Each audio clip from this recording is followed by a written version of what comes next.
আসসালামু আলাইকুম। আলহামদুলিল্লাহ। আল্লাহ তাআলার অশেষ মেহেরবানি। আল্লাহ সুবহানাহু ওয়া তাআলা আমাদেরকে তৃতীয় দিনের মতো জান্নাতমুখী নারী ৭ দিনব্যাপী ঈমান উন্নয়ন প্রশিক্ষণের আজকের দিনেও অংশগ্রহণ করার তৌফিক দান করেছেন। এইজন্য আমরা আল্লাহ তাআলার কাছে শুকরিয়া আদায় করব। আল্লাহ তাআলা আমাদেরকে এই ক্লাসে অংশগ্রহণ করার জন্য যা খায়ের দান করুন এবং আমরা যা কিছু শিখব সেইগুলোর উপর যেন আমল করতে পারি। আল্লাহ তাআলা আমাদেরকে সেই তৌফিক দান করেন। এই কোর্সের প্রথম দিনে আমরা একজন মুসলিম নারীর পরিচয় এবং উদ্দেশ্য বা মিশন সম্পর্কে জেনেছিলাম। দ্বিতীয় দিনে আমরা কুরআন ও সুন্নাহর আলোকে একজন আদর্শ স্ত্রী বা নারীর গুণাবলী কী সেই বিষয়গুলো নিয়ে আলোচনা করেছিলাম। আজকে আমরা আলোচনা করব ঘরকে কিভাবে জান্নাতের বাগান বানানো যায় এই টপিকের উপর। তো চলুন শুরু করি আমাদের আজকের আলোচনা। একটি ঘরকে জান্নাতের বাগানের মতো শান্তিময় ও বরকতময় করার জন্য কুরআন ও সুন্নাহর আলোকে আমাদেরকে কিছু কাজ করা জরুরি। আমরা যদি সেই কাজগুলা আল্লাহ তাআলার সন্তুষ্টির জন্য করতে থাকি, আল্লাহ সুবহানাহু ওয়া তাআলা আমাদের ঘরকেও জান্নাতের বাগানের মতো শান্তিময় করে দিবেন ইনশাআল্লাহ। তো এই জন্য আমাদের সর্বপ্রথম যেটা করা দরকার সেটা হচ্ছে ঘরে ইবাদতের পরিবেশ তৈরি করা। এর মধ্যে অন্যতম হচ্ছে কুরআন তেলাওয়াত করা। রাসূলুল্লাহ সাল্লাল্লাহু আলাইহি সাল্লাম বলেছেন, যেই ঘরে কোরআন তেলাওয়াত করা হয় সেই ঘর প্রশস্ত হয়ে যায়, সেখানে ফেরেশতা উপস্থিত হন এবং শয়তান তার থেকে বেরিয়ে যায়। আর যেখানে আল্লাহর রহমতের ফেরেশতা থাকে এবং শয়তান যেখান থেকে বিতাড়িত হয়ে যায় সেই ঘর জান্নাতের বাগানে পরিণত হয়। এই জন্য আমরা ঘরে নিয়মিত কোরআন তেলাওয়াতের আয়োজন করব ইনশাআল্লাহ। আমরা নিজেরা তেলাওয়াত করব। আর যদি আমরা কোরআন তেলাওয়াত করতে না পারি তাহলে যত দ্রুত সম্ভব আমরা কোরআন তেলাওয়াত শিখে নেওয়ার চেষ্টা করব ইনশাআল্লাহ। আল্লাহ তাআলা আমাদেরকে তৌফিক দান করেন। আরেকটা কাজ সেটা হচ্ছে ঘরে বেশি থেকে বেশি সালাত আদায় করা। রাসূলুল্লাহ সাল্লাল্লাহু আলাইহি ওয়াসাল্লাম নির্দেশ দিয়েছেন ঘরকে কবরস্থানে পরিণত না করতে, অর্থাৎ সেখানে নফল সালাত আদায় করা, বিশেষ করে তাহাজ্জুদ বা রাতের সালাত, স্বামী স্ত্রী একে অপরকে জাগিয়ে দিয়ে যদি সালাতের জন্য রাত্রে উঠে পড়ে এবং সালাত আদায় করে, আল্লাহ সুবহানাহু ওয়া তাআলা এত খুশি হন যে ফেরেশতাদেরকে দেখান। তো এই জন্য আমরা নিয়মিত ঘরে সালাত আদায় করব এবং পুরুষরা বিশেষ করে নফল সালাত এবং তাহাজ্জুদ বা অন্যান্য সালাত যেগুলো আছে এগুলো আমরা ঘরে আদায় করব। আর ফরজ সালাত বা নামাজ অবশ্যই আমরা মসজিদে জামাতের সাথে আদায় করার চেষ্টা করব। এই কাজগুলো যদি করি আল্লাহ তাআলা আমাদের ঘরকে শান্তিময় করে দিবেন। আর আল্লাহ তাআলা তার নবীকে বলেন যে আপনি ও আপনার পরিবারকে, আপনি নিজে নামাজ পড়েন এবং আপনার পরিবারকে নামাজের জন্য আদেশ দেন এবং আপনিও অবিচল থাকুন। আমি আপনার কাছে রিজিক চাই না, রিজিক তো আমিই দিব, আর শুভ পরিণাম তো তাকওয়ার মধ্যেই। এই জন্য আমরা ঘরকে নামাজের মাধ্যমে, বেশি থেকে বেশি নামাজের মাধ্যমে শান্তিময় বা জান্নাতের বাগান বানানোর চেষ্টা করব। রাসূলুল্লাহ সাল্লাল্লাহু আলাইহি সাল্লামের ঘর কেমন ছিল আসলে? একদিন রাসূলুল্লাহ সাল্লাল্লাহু আলাইহি সাল্লাম ভোরে ফজরের নামাজ আদায় করার উদ্দেশ্যে ঘর থেকে বের হলেন। তখন জুলাইরিয়া রাদিয়াল্লাহু তাআলা আনহা, রাসূল সাল্লাল্লাহু আলাইহি সাল্লামের একজন বিবি, তিনি তার নামাজের স্থানে বসে জিকির ও ইবাদতে মশগুল ছিলেন। রাসূলুল্লাহ সাল্লাল্লাহু আলাইহি সাল্লাম কিছু সময় বাইরে কাটিয়ে চাশতের সময় ফিরে এসে দেখলেন তিনি এখনও একই জায়গায় বসে আল্লাহ তাআলার জিকির করছেন। চাশতের নামাজের ওয়াক্ত হয় আনুমানিক 10টার দিকে, আর ফজরের ওয়াক্ত কিন্তু 5টার আগেই শুরু হয়ে যায়। তার মানে এত দীর্ঘ সময় রাসূলুল্লাহ সাল্লাল্লাহু আলাইহি সাল্লাম এসে দেখলেন যে তার একজন বিবি একই জায়গায় বসে জিকির করছেন। রাসূলুল্লাহ সাল্লাল্লাহু আলাইহি সাল্লাম তাকে জিজ্ঞেস করলেন, আমি তোমাকে যে অবস্থায় রেখে গিয়েছিলাম তুমি কি এখনও সেই অবস্থায় আছো? তিনি বললেন হ্যাঁ। তখন রাসূলুল্লাহ সাল্লাল্লাহু আলাইহি সাল্লাম বললেন, আমি তোমার পর 4টি বাক্য 3বার পড়েছি। যদি এগুলো তোমার আজকে সকাল থেকে করা সমস্ত জিকিরের সাথে ওজন করা হয় তবে এগুলোই বেশি ভারী হবে। এরপর তিনি এই তাসবিহটা শিক্ষা দিলেন। আমরা এই তাসবিহ আদায় করার চেষ্টা করব ইনশাআল্লাহ। সেটা হচ্ছে সুবহানাল্লাহি বিহামদিহি আদাদা খলকিহি ওয়া রিদা নাফসিহি ওয়া সিনাতা আরশিহি ওয়া মিদাদা কালিমাতি। তো এই যে ঘটনা, এর থেকে আমরা বুঝতে পারি যে রাসূলুল্লাহ সাল্লাল্লাহু আলাইহি সাল্লাম তার ঘরে ইবাদতের পরিবেশ কেমন ছিল। দীর্ঘ সময় ধরে তার একজন বিবি একই জায়গায় বসে জিকির করছিলেন। সুতরাং আমরাও আমাদের ঘরকে বেশি বেশি জিকির বা আল্লাহ তাআলার স্মরণের মাধ্যমে ঘরকে জান্নাতের বাগান বানাইতে পারি। আচ্ছা, আরেকটা কাজ আমাদের করতে হবে, সেটা হচ্ছে আমরা যখন ঘরে প্রবেশ করব তখন সালাম দেওয়া। এটা একটা সুন্নাহ। এটি শুধু সালাম নয়, বরং এটি ঘরের শান্তি বৃদ্ধির চাবিকাঠি। রাসূলুল্লাহ সাল্লাল্লাহু আলাইহি ওয়াসাল্লাম আনাস রাদিয়াল্লাহু তাআলা আনহুকে বলেছিলেন, হে আমার প্রিয় বৎস, যখন তুমি তোমার পরিবার পরিজনের কাছে প্রবেশ করো তখন সালাম দিবে, এতে তোমার ও তোমার পরিবারের উপর বরকত নাজিল হবে। সুতরাং আমরা যদি আমাদের ঘরেও বরকত চাই, তাহলে আমরা ঘরে প্রবেশ করার সময় অবশ্যই সালাম দিব। এতে আমরা লজ্জা করব না। অনেক সময় স্ত্রী স্বামীকে সালাম দিতে বা স্বামী স্ত্রীকে সালাম দিতে লজ্জাবোধ করেন। আসলে বৈধ বা হালাল কাজের জন্য কোনো লজ্জা নেই, লজ্জা তো গুনার কাজের জন্য। এই জন্য আমরা বেশি বেশি করে সালাম দেবো ইনশাল্লাহ। আর যেখানে সালাম দেয়া হয় না, এমনিতে ঘরে প্রবেশ করা হয়, তখন শয়তান সাথে প্রবেশ করে এবং ঘরের যেই কাজগুলো, জিনিসপত্রগুলো, এগুলো অগোছালো করে রাখে। আমি একটা জিনিস এখানে রেখেছিলাম, দেখি ওই জায়গায় ওই জিনিস নাই, সব কিছু এলোমেলো থাকে। আর যখন আমি সালাম দিয়ে প্রবেশ করব তখন অগোছালো জিনিসপত্রগুলো গোছালো থাকবে ইনশাল্লাহ, আমি সেটা খুব সহজেই পেয়ে যাব। এজন্য আমরা ঘরে প্রবেশ করার সময় অবশ্যই সালাম দিব। আর একটা, সেটা হচ্ছে ঘরে ঝগড়া বিবাদ এড়িয়ে চলা ও ক্ষমা করা। ঘরে মতপার্থক্য হওয়া স্বাভাবিক, কিন্তু রাসূলুল্লাহ সাল্লাল্লাহু আলাইহি ওয়াসাল্লাম রাগ নিয়ন্ত্রণ করতে এবং ঝগড়া না করার জন্য বারবার উৎসাহিত করেছেন। তিনি বলেছেন, যে ব্যক্তি সত্যের উপর প্রতিষ্ঠিত থাকা সত্ত্বেও, যে ব্যক্তি সত্যের উপর থেকেও ঝগড়া বিসর্জন করে, আমি তার জন্য জান্নাতের আঙিনায় একটি প্রসাদের দায়িত্ব নিচ্ছি।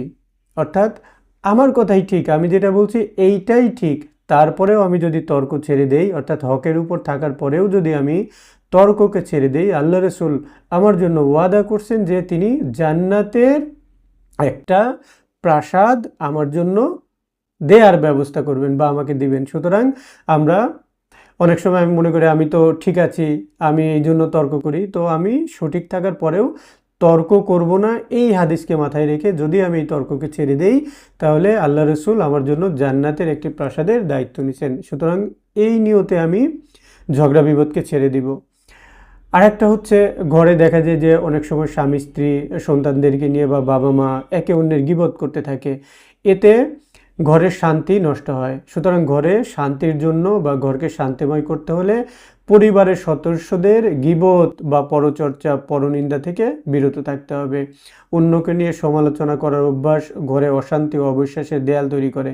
পরিবারের ইতিবাচক আলোচনা ও একে অন্যের প্রশংসার চর্চা করলে ঘরের মধ্যে শান্তি আসে। সুতরাং আমরা অন্যের বিষয় নিয়ে গীবত করব না। আমরা অনেক সময় গীবতের সংজ্ঞা ভুল করি। আমরা মনে করি যে আমি তো সত্য কথা বলছি। একজন মানুষ সে একটা অন্যায় করছে, গুনাহ করছে, পাপ করছে, অথবা সে মিথ্যা কথা বলছে, আমি জানি এইটাই ঠিক, তারপরেও এটা তার অনুপস্থিতি যদি বলি, এইটা হচ্ছে গীবত। আর যদি সে ওইটা করে নাই, তারপরে আমি ওইটা বললাম, সেইটা একসাথে তো গীবত। আর একটা হলো তার উপর আমি অপবাদ দিলাম, অর্থাৎ ডাবল শাস্তি। সুতরাং আমরা গীবত থেকে দূরে থাকব। আর যদি আমরা গীবত থেকে দূরে থাকি, আমার ঘর শান্তিময় জান্নাতের পরিবেশ হবে। আর একটা হচ্ছে হালাল রিজিকের উপর সন্তুষ্ট থাকা। অনেকেই, বিশেষ করে মধ্যবিত্ত পরিবারগুলোতে দেখা যায় যে সংসারের যে নিত্য প্রয়োজনীয় জিনিসপত্র বা নিত্য প্রয়োজনীয় অনেক কিছু অনেক সময় করা যায় না, বা চাহিদা থাকা সত্ত্বেও সেটা করা যায় না। কারণ যারা হালাল রিজিক উপার্জন করে তাদের ইনকাম তুলনামূলক কম থাকে। তো এই হালাল পরিমাণ রিজিকের উপর সন্তুষ্ট থাকা, হাদিসের মধ্যে আসছে, সম্ভব কথাগুলো এরকম, যে ব্যক্তি তার অল্প পরিমাণ হালাল রিজিকের উপর সন্তুষ্ট থাকবে, আল্লাহ সুবহানাহু ওয়া তাআলা তার অল্প পরিমাণ আমলের উপরও সন্তুষ্ট থাকবেন। এই জন্য আমরা তো অনেকেই বেশি বেশি আমল করতে পারি না, আমাদের বিভিন্ন কাজ থাকে, শারীরিক দুর্বলতা থাকে, বিভিন্ন দায়িত্ব থাকে, সময় পাই না, আমাদের আমল কম। তো আমরা যদি আমাদের আল্লাহ সুবহানাহু ওয়া তাআলা যে হালাল পরিমাণে রিজিক দান করছেন সেইটার উপর যদি সন্তুষ্ট থাকি, আল্লাহ সুবহানাহু ওয়া তাআলাও আমাদের অল্প পরিমাণ আমলের উপরও খুশি হবেন ইনশাআল্লাহ। আর আমরা যদি হালাল রিজিকের উপর সন্তুষ্ট থাকি, স্বামীর উপরে আমরা অভাব অভিযোগের এরকম কমপ্লেইন না করি, আল্লাহ সুবহানাহু ওয়া তাআলা দেখবেন আমাদের ঘরের মধ্যে বরকত দান করবেন এবং আমাদের ঘরকে জান্নাতের পরিবেশের মতো শান্তিময় করে দেবেন ইনশাআল্লাহ। আর একটা বিষয় হচ্ছে, সন্তানদেরকে দিনী আলোচনার মধ্যে রাখা। রাসূলুল্লাহ সাল্লাল্লাহু আলাইহি সাল্লাম, সাহাবাদের বিভিন্ন ঘটনা, এইগুলো বলার দ্বারা বাচ্চাদের মধ্যে দিনী তরবিয়ত হবে এবং তারা তাদের জন্য দিন মানা এবং দিনের উপর চলা, আমাদের যে পরিবেশ, এই পরিবেশ হচ্ছে আসলে গুনার পরিবেশ, ইসলামের পরিবেশ আমরা আসলে তৈরি করতে পারি নাই। আমরা বের হলেই, ঘর থেকে বের হলেই গুনার পরিবেশ। তো এই পরিবেশ থেকে সে নিজেকে আলাদা করে দিনের পরিবেশের উপরে নিজেকে রাখতে পারবে, যদি না আমরা ছোটোবেলা থেকেই তাদেরকে এই যে রাসূলুল্লাহ সাল্লাল্লাহু আলাইহি ওয়াসাল্লাম এবং সাহাবাদের যে দ্বীনি শিক্ষা, এই শিক্ষার উপর মানুষ করি, তাহলে আমাদের সন্তানরাও ইনশাআল্লাহ দিনের যে কোনো হুকুম আহকাম এবং দিনের কাজগুলো আল্লাহ তাআলার সন্তুষ্টির জন্য করতে পারবেন।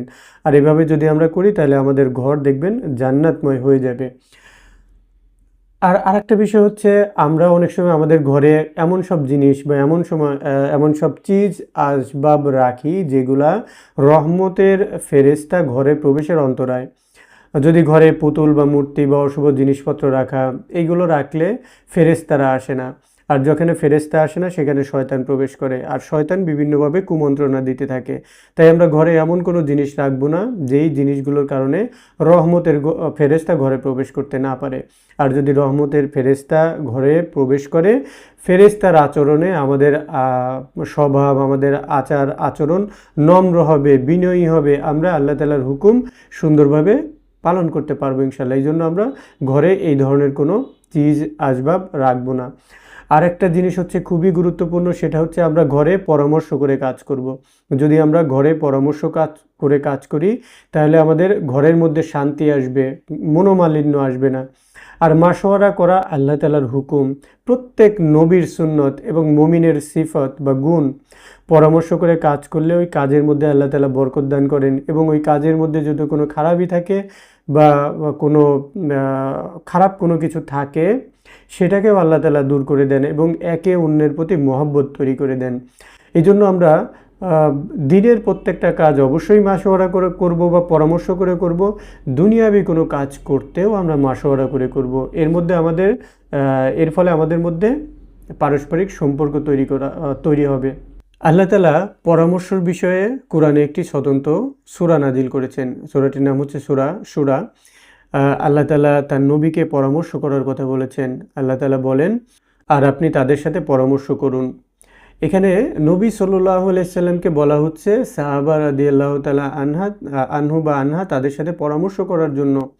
এজন্য আমরা দিনের প্রত্যেকটা কাজ অবশ্যই পরামর্শ করে করব এবং দুনিয়ার কাজও পরামর্শ করে করার চেষ্টা করব ইনশাআল্লাহ।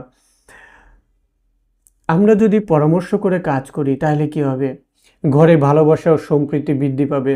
যখন স্বামী, স্ত্রী বা সন্তানদের মতামতকে গুরুত্ব দেয়, তখন তারা নিজেদের মূল্যবান মনে করে। ফলে পারিবারিক বন্ধন আরও দৃঢ় হয়। আর পরামর্শ করে কাজ করলে ভুলের সম্ভাবনা কম হয়। মাশওয়ারা বা পরামর্শ মানুষকে বিনয়ী করে। সে বুঝতে পারে যে তার মতই যে একমাত্র সঠিক, এরকম না। দেখা যায় আমরা একটা বিষয়ের উপর পরামর্শ করলাম, হয়তো আমার ওয়াইফ এক ধরনের ডিসিশনের কথা বলল, আমার বাচ্চারা এক ধরনের ডিসিশনের কথা বলল, আমি একটা চিন্তা করছিলাম। তো দেখা গেল আমি যে চিন্তা করছি, আমার চিন্তাটা আমার স্ত্রী বা আমার সন্তানদের চিন্তাটা আরও সুন্দর হতে পারে। তো তখন আমার ডিসিশন পরিবর্তন করে আমার সন্তান বা আমার স্ত্রী বা আমার বাবা মা যেই সিদ্ধান্ত দিল সেটার উপর আমরা আমল করতে পারি। তারপরে ঝগড়া বিবাদ এইটাও থাকবে না যদি আমরা পরামর্শ করে কোনো কাজ করি। দেখা গেল আমি একটা কাজ করলাম, কারো পরামর্শ তারা, তখন ওই কাজের মধ্যে কোনো ভুল হলে স্ত্রী বলবে আমি আগেই বলছিলাম তুমি এই ধরনের কাজ করো না, এটা করা ঠিক হবে না। সন্তান বলবে বাবা তোমাকে বলছিলাম না। তো এই ধরনের বিষয় আসবে। তো যখন আমরা সবার সাথে পরামর্শ করে কাজ করব তখন কারো কিন্তু কিছু বলার থাকবে না। এই জন্য আমরা সবসময় পরামর্শ করে কাজ করব। আর সন্তানদের সাথে যদি বয়স অনুযায়ী, যেমন অনেক বড় বড় ক্রিটিক্যাল কিছু বিষয় থাকে, সেগুলো ছোট বাচ্চাদেরকে তো আসলে ইনভলভ করলে তারা বুঝবেও না। তো তাদের বয়স অনুযায়ী যে বিষয়গুলো, এইগুলা যদি আমরা তাদের সাথে পরামর্শ করি তাহলে তাদের মধ্যে আত্মবিশ্বাস তৈরি হবে। তারা দেখা যাবে যখন আস্তে আস্তে বড় হবে তাদের সঠিক ডিসিশন নেওয়ার ক্ষমতা তৈরি হবে। এই জন্য আমরা বাচ্চাদেরকেও বিভিন্ন পরামর্শের মধ্যে ইনভলভ করবো ইনশাআল্লাহ। আর পরামর্শ করে কাজ করলে ওই কাজের মধ্যে আল্লাহ তাআলা বরকত দান করেন। হাদিসে এসেছে যে ব্যক্তি ইস্তেখারা কি, যে যে কোনো কাজ করার আগে এটা ভালো হবে নাকি খারাপ হবে এই বিষয়ের উপর একটা নামাজ আছে, যেই নামাজকে ইস্তেখারা বলা হয়। তো আল্লাহ রসুল বলতেছেন, যে ব্যক্তি ইস্তেখারা করে সে ব্যর্থ হয় না, আর যে মাশওয়ারা বা পরামর্শ করে সে কখনো অনুতপ্ত হয় না। অর্থাৎ আমি সবার সাথে মাশওয়ারা করে একটা ডিসিশন নিয়েছিলাম, এখন তার মধ্যে কোনো কিছু ভুল কিছু হয়ে গেছে, তো এখন আর তার মধ্যে আর ওই কষ্ট থাকে না যে আমি তো নিজের মতো করে কিছু করি নাই। আর এই কাজগুলো আমি আপাত দৃষ্টিতে যদি দেখি যে ভুল, কিন্তু দেখবেন আল্লাহ তাআলা এর মধ্যেও কল্যাণ দান করবেন। এই জন্য আমরা সর্ব অবস্থায় মাশওয়ারা করার চেষ্টা করব। একটা ঘটনা বলি, হুদাইবিয়ার যেই সন্ধি বা চুক্তি যেটা কাফেরদের সাথে হয়েছিল, এইখানে আসলে যেই চুক্তি সেটা কোনোভাবেই সাহাবা রাদিয়াল্লাহু তাআলা আনহুম মেনে নিতে পারতেছিলেন না, কারণ এই চুক্তি সব কিছুই কাফেরদের পক্ষে ছিল। রাসূলুল্লাহ সাল্লাল্লাহু আলাইহি ওয়াসাল্লাম সাহাবাদেরকে নিয়ে মক্কাতে গেছেন উমরা করার জন্য, কিন্তু কাফেররা উমরা করতে দিবে না।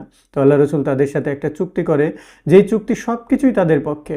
যেমন এই বছর তারা উমরা করতে পারবে না, উমরা না করেই মদিনাতে ফিরে যাওয়া লাগবে। পরবর্তী বছর তারা আহ, পরবর্তী বছর তারা উমরা করতে পারবে, অর্থাৎ এই বছর করতে পারবে না। এবং উমরা করতে এসে 3 দিনের বেশি থাকতে পারবে না, অর্থাৎ 3 দিনের মধ্যে আবার মদিনায় ফিরে যেতে হবে। সবচেয়ে কঠিন যে বিষয়টা ছিল সেটা হচ্ছে, কুরাইশের কোনো ব্যক্তি যদি অভিভাবকের অনুমতি ছাড়া মুসলমান হয়ে মদিনায় চলে যায়, তাহলে তাকে আবার মক্কাতে ফিরিয়ে দিতে হবে। আর যদি কোনো মুসলমান মদিনা থেকে মক্কায় চলে আসে, তাহলে তারা তাকে ফেরত দিবে না। এই রকমভাবে এই চুক্তির যে বিষয়গুলো ছিল সব কিছুই কঠিন ছিল। তো এই অবস্থায় যখন এই চুক্তি হচ্ছিল, আবু জান্দাল রাদিয়াল্লাহু তাআলা নামে একজন সাহাবী এই চুক্তি যিনি করছিলেন, সম্ভবত সোয়াইল, তিনি তখনও মুসলমান হন নাই, পরবর্তীতে আলহামদুলিল্লাহ তিনি মুসলমান হয়েছিলেন।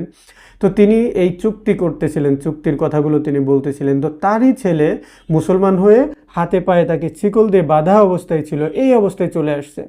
তো আল্লাহ রসুল সাল্লাল্লাহু আলাইহি সাল্লাম তাদেরকে বলতেছে যে তাকে আমার কাছে দিয়ে দাও, কিন্তু তারা বলতেছে না, তাকে দিব না, যদি তাকে ফেরত দিতে হয় তাহলে আমরা চুক্তিই করব না।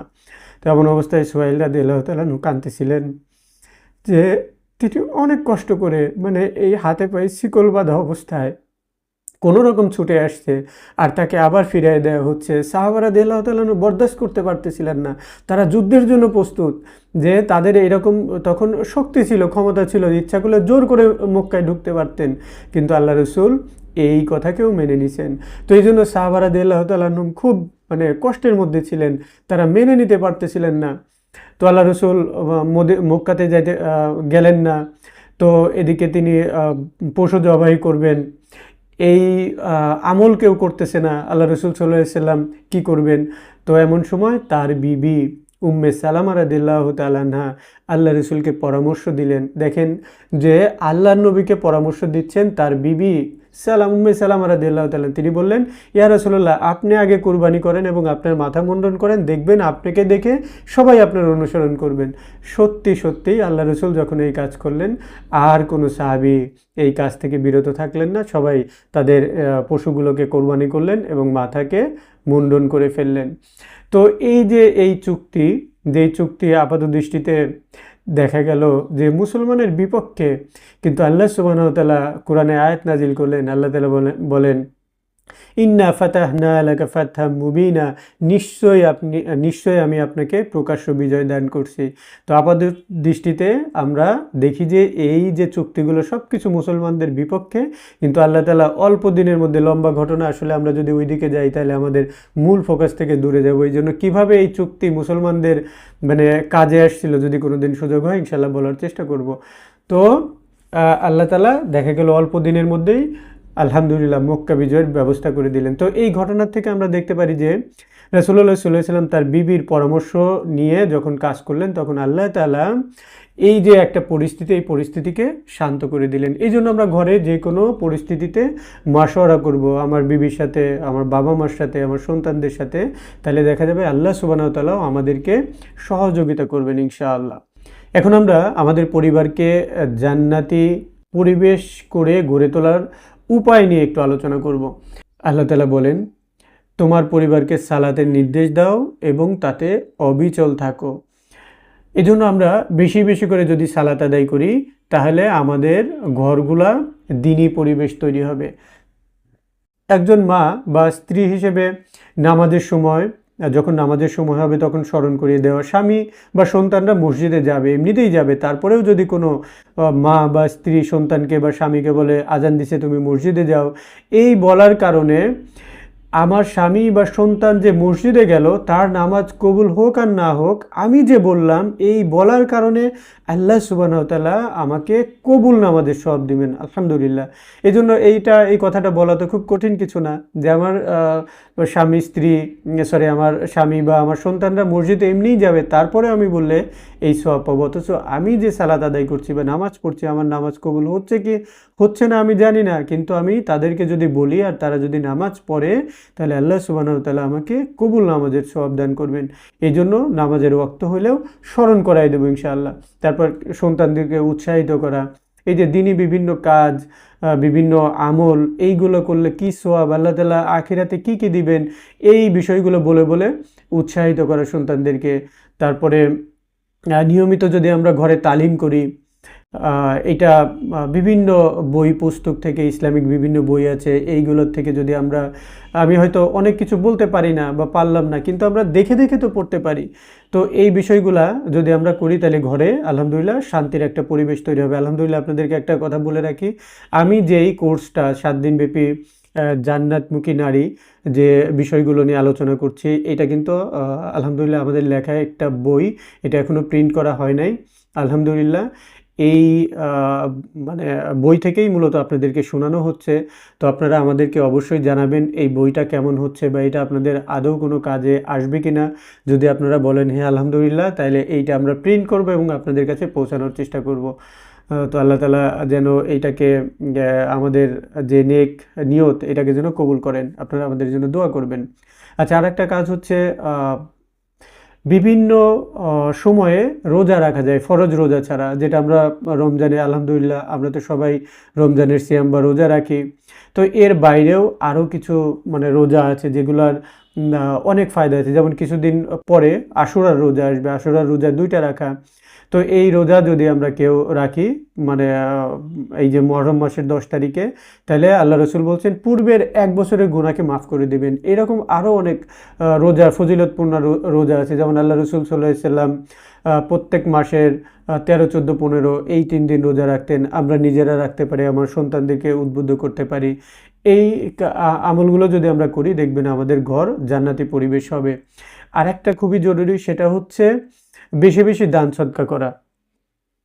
যদি আমরা বেশি বেশি দান সৎকার অভ্যাস করি, এরকম করা যে আমরা আমাদের যেই টাকাগুলো বা যা কিছু করছি আমাদের সন্তানদের হাতে দিয়েও এটা করাইতে পারি, এতে কি হবে, সন্তানদের এই অভ্যাস গড়ে উঠবে।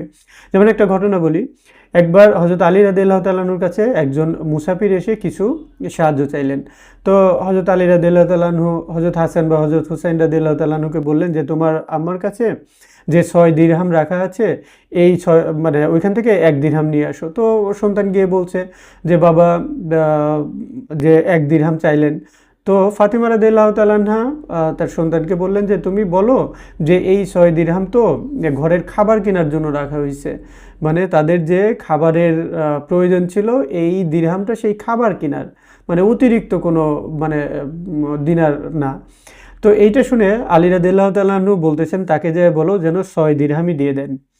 তো যে যখন আবার বলছে যে বাবা 6 দিরহামই চাইলেন, তো তিনি আর কোনো কথা না বলে 6 দিরহামই দিয়ে দিয়েছেন। তো আলী রাদিয়াল্লাহু তাআলা আনহু ওই 6 দিরহামই ওই মুসাফিরকে দিয়ে দিয়েছেন।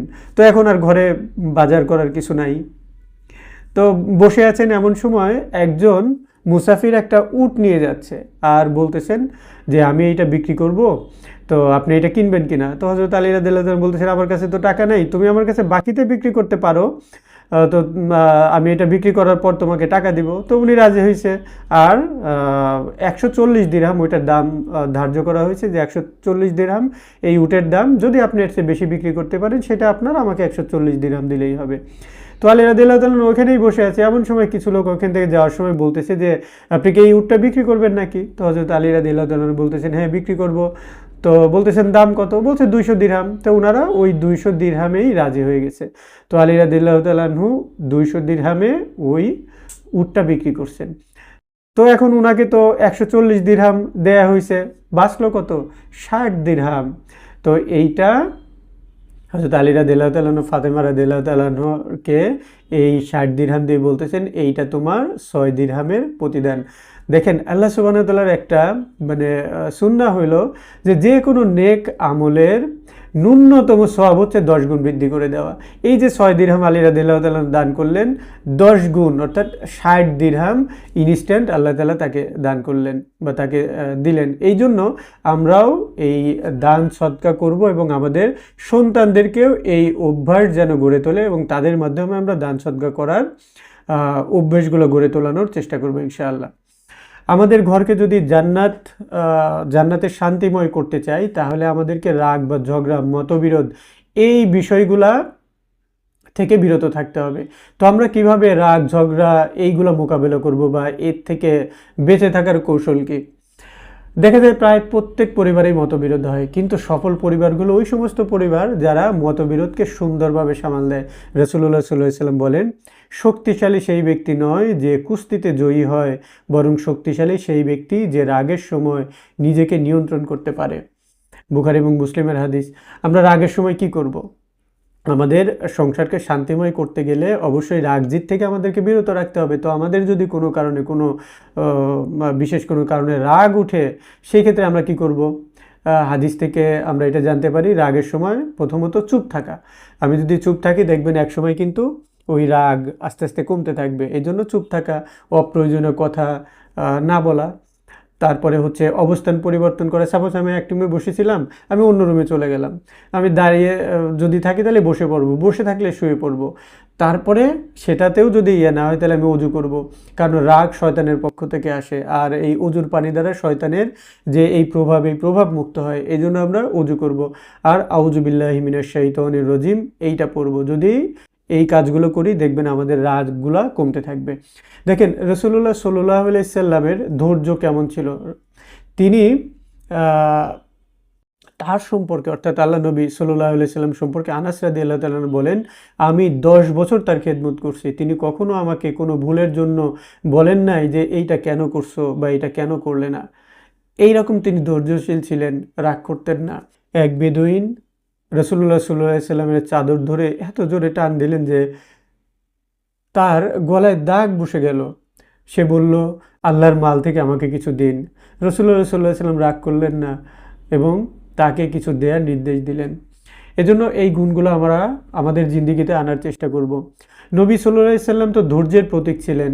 শুধু তাই না, তার সান্নিধ্যে থেকে হযরত সাহাবা আজমাইনও রাদিয়াল্লাহু তাআলা আনহুম, তারাও ধৈর্যের একদম একজন অবিচল অটল পাহাড়ের মতো ছিলেন। হযরত আবু বকর রাদিয়াল্লাহু তাআলা আনহুকে একবার এক ব্যক্তি খুব কটু কথা বলতেছিল। সেখানে আল্লাহ রসুল উপস্থিত ছিলেন এবং তিনি মুচকি মুচকি হাসতেছিলেন। আবু বকর রাদিয়াল্লাহু তাআলা আনহু অনেকক্ষণ শুনতেছিলেন। এক পর্যায়ে তিনি আর ধৈর্য ধারণ করতে পারলেন না, কোনো একটা কথার উত্তর দিলেন। যখন আবু বকর রাদিয়াল্লাহু তাআলা আনহু এই কথার উত্তর দিলেন, তখন আল্লাহ রসুল সাল্লাল্লাহু আলাইহি ওয়াসাল্লাম ওইখান থেকে উঠে চলে গেলেন। তো পরবর্তীতে আবু বকর রাদিয়াল্লাহু তাআলা আনহু যখন জিজ্ঞাসা করলেন, ইয়া রাসূলুল্লাহ, আপনি এখান থেকে কেন উঠে আসলেন, এটা কারণ কি জিজ্ঞাসা করলেন জানার জন্য। তখন রাসূলুল্লাহ সাল্লাল্লাহু আলাইহি ওয়াসাল্লাম বললেন, যখন তুমি চুপ ছিলে তখন একজন ফেরেশতা তোমার পক্ষ হয়ে তার কথার জবাব দিচ্ছিল, আর যখন তুমি নিজে জবাব দিতে শুরু করলে তখন ফেরেশতা চলে গেল এবং ওখানে শয়তান উপস্থিত হলো। এই জন্য আমরা এই ধরনের কোনো পরিস্থিতি যদি আমাদের সামনে আসে, আমরা ধৈর্য ধরার চেষ্টা করবো ইনশাআল্লাহ। তো আল্লাহ তাআলা আমাদের মর্যাদাকে বাড়ায় দিবেন। যদি কোনো ব্যক্তি আল্লাহ তাআলার জন্য নিজেকে ছোট করে, আল্লাহ সুবহানাহু ওয়া তাআলা তাকে বড় করবেন। আর যে নিজেকে নিজে বড় মনে করে, আল্লাহ তাআলা তাকে অবশ্যই অপমান অপদস্থ করবেন। সুতরাং আমাকে একজন কেউ ছোট করলো, কিছু কথা বললো আর আমি ছোট হয়ে গেলাম, এরকম না। আমি যদি আল্লাহ তাআলার সন্তুষ্টির জন্য ধৈর্য ধারণ করি, আল্লাহ তাআলা অবশ্যই আমার মর্যাদাকে বাড়ায় দিবেন ইনশাআল্লাহ। প্রসিদ্ধ একটা ঘটনা আছে, কোনো এক জিহাদের ময়দানে হযরত আলী রাদিয়াল্লাহু তাআলা একজন শত্রুর উপরে তাকে একজন শত্রুকে পরাজিত করে তার বুকের উপর উঠে বসছে। তখন ওই ব্যক্তি হযরত আলী রাদিয়াল্লাহু তাআলার মুখে থুতু দিছে। তো হযরত আলী রাদিয়াল্লাহু তাআলা তাকে সাথে সাথে ছেড়ে দিছে, তাকে হত্যা করে নাই। লোকে অবাক হয়ে জিজ্ঞেস করলো যে, আপনি আমাকে এই অবস্থায় পেয়েও ছেড়ে দিলেন, এটার কারণ কি? তখন আলী রাদিয়াল্লাহু তাআলা বললেন যে, আমি তোমাকে আল্লাহ তাআলার সন্তুষ্টর জন্য, হযরত আলী রাদিয়াল্লাহু তাআলা বললেন, এর আগে আমি আল্লাহ তাআলার সন্তুষ্টির জন্য যুদ্ধ করছিলাম, কিন্তু তুমি যখন আমার মুখে থুতু দিলে বা থুতু নিক্ষেপ করলে তখন আমার ব্যক্তিগত রাগ সৃষ্টি হলো। আর সেই অবস্থায় অর্থাৎ ব্যক্তিগত রাগে কাউকে হত্যা করার নিয়ম নাই, এই জন্য আমি তোমাকে ছেড়ে দিছি। দেখেন এই পরিস্থিতিতেও একজন সাহাবীদের ইমানের লেভেল কি পরিমাণে হলে মাথাকে ঠান্ডা রেখে মানে আল্লাহর হুকুমের উপর আমল করতে পারে। এজন্য আমরাও চেষ্টা করব ইনশাআল্লাহ আমাদের রাগকে সংবরণ করার জন্য।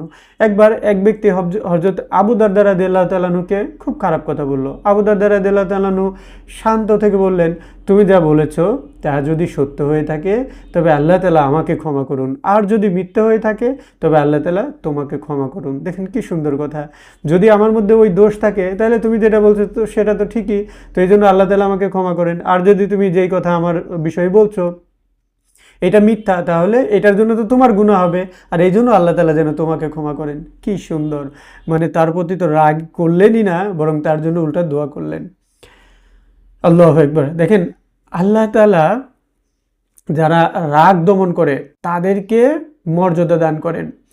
আল্লাহ তাআলা বলেন, যারা সচ্ছলতা ও অভাব উভয় অবস্থায় ব্যয় করে, যারা সচ্ছলতা ও অভাব উভয় অবস্থায় ব্যয় করে, যারা নিজেদের রাগ সংবরণ করে এবং মানুষকে ক্ষমা করে দেয়, আর আল্লাহ তাআলা সৎকর্মশীলদেরকে ভালোবাসেন। এইখানে দেখেন যেই গুণগুলোর কথা আসছে, একটা হচ্ছে সচ্ছলতা ও অভাবের সময় ব্যয় করা। আমরা অনেক সময় আমাদের কাছে টাকা পয়সা আছে, আমি ব্যয় করলাম, কিন্তু যখন আমার কাছে নাই তখন আমরা কিন্তু ব্যয় করতে সাহস পাই না। কিন্তু এইখানে মুমিনের একটা গুণ হলো সচ্ছলতার সময় ব্যয় করে, আবার অসচ্ছলতার সময়ও ব্যয় করে। আর যারা নিজেদের রাগ সংবরণ করে এবং মানুষকে ক্ষমা করে, এই গুণগুলোর কথা আল্লাহ তাআলা বলতেছেন, যাদের মধ্যে এই গুণগুলো থাকবে তাদেরকে আল্লাহ তাআলা ভালোবাসেন। সুতরাং যদি আল্লাহ তাআলা আমাকে ভালোবাসেন, এর চেয়ে বড় পাওয়া আমার কাছে কি হইতে পারে? এই জন্য আমরাও চেষ্টা করব সচ্ছলতা বা অভাবের সময় ব্যয় করার এবং নিজেদের রাগকে সংবরণ করার জন্য। যে ব্যক্তি আল্লাহ তাআলার সন্তুষ্টির জন্য রাগ গিলে ফেলে, অর্থাৎ রাগকে হজম করে বা রাগকে সে সংবরণ করে, অথচ তা কার্যকর করার ক্ষমতা তার ছিল, আল্লাহ তাআলা কিয়ামতের দিন তাকে সকল সৃষ্টির সামনে ডেকে সম্মানিত করবেন। যেমন ধরেন আপনাকে আপনার অধীনস্থ এমন একটা কথা বলছে, আপনি ইচ্ছে করলে তাকে চাকরির থেকে মানে বিতাড়িত করে দিতে পারেন, আপনি চাইলে তাকে কঠিন শাস্তি দিতে পারেন, জেল জরিমানা করতে পারেন, এই ক্ষমতা আপনার আছে। কিন্তু এর পরেও যদি আপনি তাকে ক্ষমা করে দেন আল্লাহ তাআলার সন্তুষ্টির জন্য, কাল কিয়ামতের ময়দানে আল্লাহ সুবহানাহু ওয়া তাআলা সমস্ত সৃষ্টির সামনে আপনাকে আমাকে ডাকবেন এবং বিশেষভাবে সম্মানিত করবেন। অনেক বড় গুণ, অনেক বড় গুণ। এজন্য আমরা আল্লাহ তাআলার সন্তুষ্টির জন্য আমাদের রাগকে সংবরণ করব। এটা আমাদের পরিবারের মধ্যে যদি করি, তাহলে আমাদের পরিবারকে আল্লাহ তাআলা জান্নাতের বাগানের মতো শান্তিময় করে দেবেন ইনশাআল্লাহ। আর একটা হলো ঘরে ইতিবাচক ভাষা ব্যবহার করা। আল্লাহ তাআলা বলেন, আমার বান্দাদেরকে বলুন তারা যেন সর্বোত্তম কথা বলে, অর্থাৎ যেটা ভালো কথা, উত্তম কথা, এই কথা বলার জন্য আল্লাহ তাআলা তাগিদ দিচ্ছেন। আমরা পরিবারের মধ্যে কিছু ইতিবাচক বাক্য ব্যবহার করতে পারি। এই কথাগুলো আপনারা আমলের জিন্দেগিতে নিয়ে আসতে পারেন, দেখবেন ঘরে ঝগড়া বিবাদ হবে না ইনশাআল্লাহ। যেমন আলহামদুলিল্লাহ বলা, তারপরে মানে শুকরিয়া আদায় করা যে তুমি অনেক ভালো কাজ করছো, জাযাকাল্লাহু খায়রান, আমি তোমাকে নিয়ে গর্বিত। স্বামী স্ত্রীকে এরকম বলতে পারে, বা স্ত্রী স্বামীকে নিয়ে বলতে পারে, আল্লাহ তাআলা তোমাকে উত্তম বিনিময় দান করুন, তোমার জন্য দোয়া করছি। স্বামী স্ত্রী উভয়ই বলতে পারে একে অন্যজনকে, তোমার এই কাজ আমার খুব পছন্দ হয়েছে, যে মানে মোটিভেট করা, তুমি আমার পরিবারের জন্য নিয়ামত। এই কথাগুলো বললে কিন্তু দেখবেন সংসারে শান্তি আসতে থাকবে। তোমাকে পেয়ে আমি আলহামদুলিল্লাহ অনেক খুশি, এটা স্বামী স্ত্রীকে বলতে পারে বা স্ত্রী স্বামীকে বলতে পারে। এর মধ্যে মহব্বত তৈরি হবে, তোমার মধ্যে অনেক ভালো গুণ আছে, এটাও একে অপরকে বলতে পারে আলহামদুলিল্লাহ। তোমার ধৈর্য আমাকে অনুপ্রাণিত করে, আমি যদি এই কথা আমার স্ত্রীকে বলি, পরবর্তীতে আমার স্ত্রীকে অধৈর্য হবে, অথবা আমি যদি আমার স্বামীকে এই কথা বলি, আমার স্বামী এই কথাকে মনে রাখবে যে তিনি আমাকে এইটার জন্য একসময় ক্রেডিট দিছিলেন, যে তোমার ধৈর্য আমাকে অনুপ্রাণিত করে, দেখবেন সে আর অধৈর্য হবে না। তো এই কথাগুলো বলবো আমরা। তারপরে এরকম বলতে পারি যে তোমার জন্য আমি জান্নাতের দোয়া করছি, আমি তোমার পাশে আছি, কোনো চিন্তা করো না, ইনশাল্লাহ সব ঠিক হয়ে যাবে, কোনো বিপদে পড়লে এইভাবে সাহস দেওয়া একে অন্যকে, তোমার জন্য আমার অন্তর থেকে দোয়া রইল। এই কথাগুলো যদি আমরা ব্যবহার করি স্ত্রী স্বামীর জন্য বা স্বামী স্ত্রীর জন্য, দেখবেন আমাদের ঘর শান্তিময় হয়ে যাবে ইনশাআল্লাহ।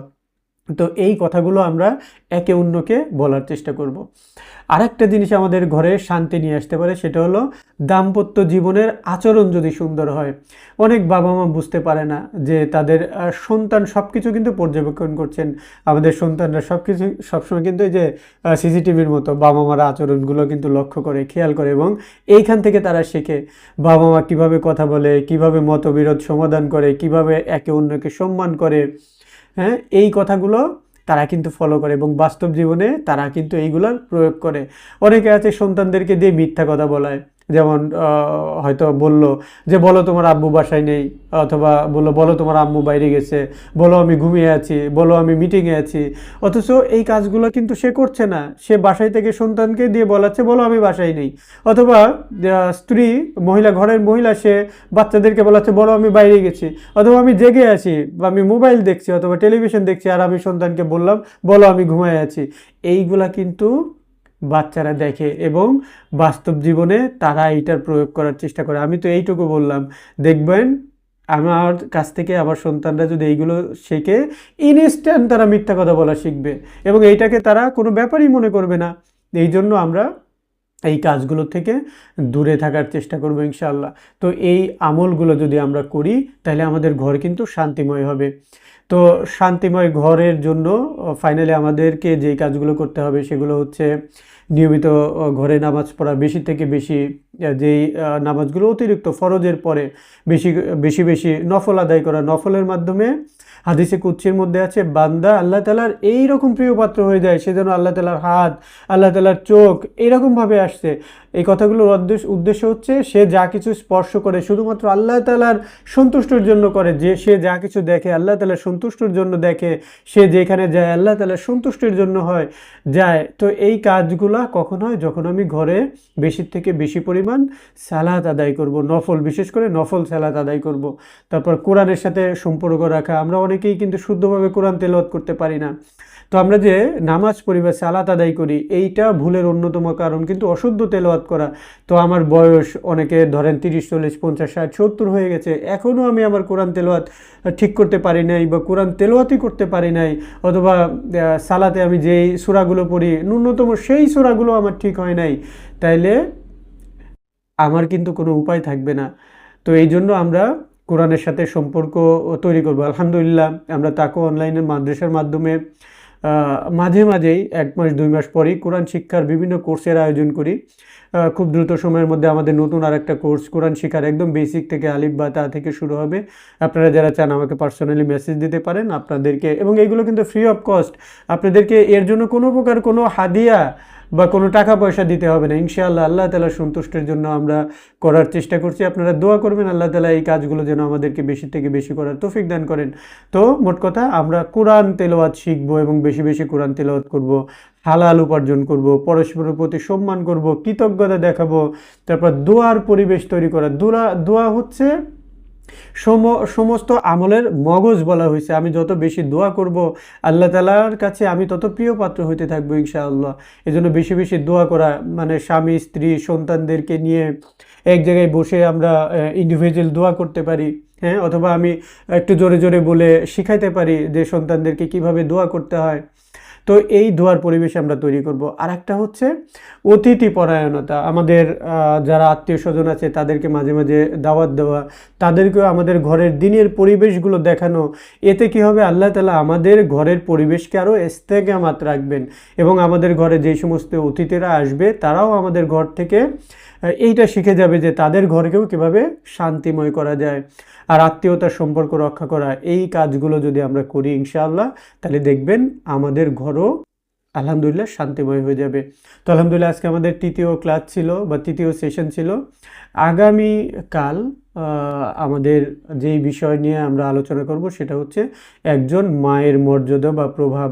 একজন মেয়ে, সে তো কখনো মেয়ে, কখনো স্ত্রী, কখনো মা, পর্যায়ক্রমে তো সেইগুলাই। তো এই জন্য আমরা এই ক্লাসগুলা দেখবো ইনশাল্লাহ। আগামী ক্লাসটা খুবই গুরুত্বপূর্ণ হবে।